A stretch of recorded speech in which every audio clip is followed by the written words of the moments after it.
Selamat datang di video ini. Perkenalkan, nama saya Kandi. Saya salah satu mahasiswa dari Universitas Primagraha semester 4 jurusan manajemen. Pada kesempatan kali ini kita akan membahas tentang pengaruh kompensasi, iklim, dan lingkungan kerja terhadap kinerja karyawan.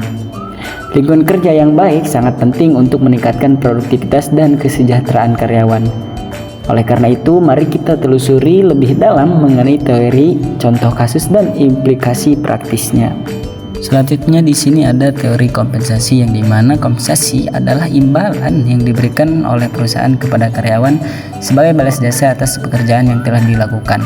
Kompensasi ini tidak hanya berupa gaji pokok, tapi juga mencakup berbagai jenis imbalan lainnya seperti gaji, pembayaran tetap yang diterima oleh si karyawan secara berkala. Selanjutnya ada tunjangan, yang dimana tunjangan ini adalah imbalan tambahan yang dapat berupa asuransi kesehatan, tunjangan pensiun, dan tunjangan transportasi. Yang ketiga itu adalah bonus, yang dimana bonus ini pembayaran tambahan yang diberikan berdasarkan kinerja individu atau perusahaan. Bonus ini diberikan biasanya kepada orang-orang yang memang dia itu bekerja dengan mencapai target yang sudah ditentukan. Yang selanjutnya ada insentif, di mana insentif yang diberikan untuk mendorong karyawan mencapai target tertentu. Nah, selanjutnya di sini ada faktor lingkungan kerja. Terdapat beberapa faktor yang dapat mempengaruhi lingkungan kerja. Yang pertama itu lingkungan kerja fisik, yang dimana ini itu mencakup semua aspek fisik di tempat bekerja, seperti desain ruang, pencahayaan, kebersihan, dan fasilitas yang tersedia.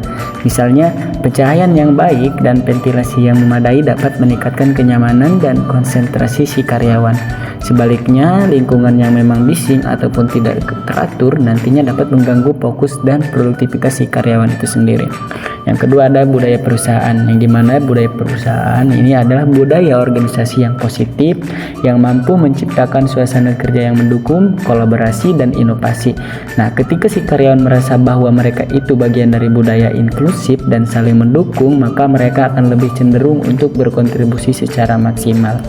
Yang ketiga itu dukungan sosial. Hubungan antara karyawan dan dukungan dari atasan sangatlah mempengaruhi lingkungan kerja. Ketika karyawan merasa didukung oleh rekan kerja dan manajemen, mereka akan lebih mungkin untuk merasa nyaman dan termotivasi dalam bekerja mereka. Yang keempat yaitu keseimbangan kerja hidup. Lingkungan kerja yang memperhatikan keseimbangan antara pekerjaan dan kehidupan pribadi karyawan dapat meningkatkan kepuasan kerja, fleksibilitas dalam jam kerja, dan kebijakan yang mendukung kesejahteraan karyawan sangat penting dalam menciptakan lingkungan kerja yang sehat. Sekarang mari kita lihat studi kasus dari perusahaan-perusahaan yang berhasil menerapkan prinsip-prinsip ini.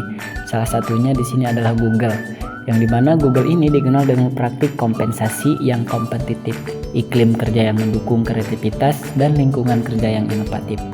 Mereka menyediakan fasilitas seperti ruang bersantai, makan gratis, dan program pengembangan karyawan yang berkelanjutan.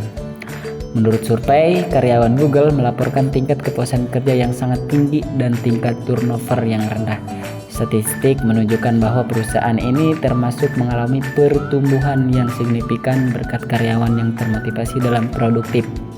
Ini adalah contoh nyata bagaimana mengelola kompensasi iklim dan lingkungan kerja dapat berdampak positif pada kinerja perusahaan.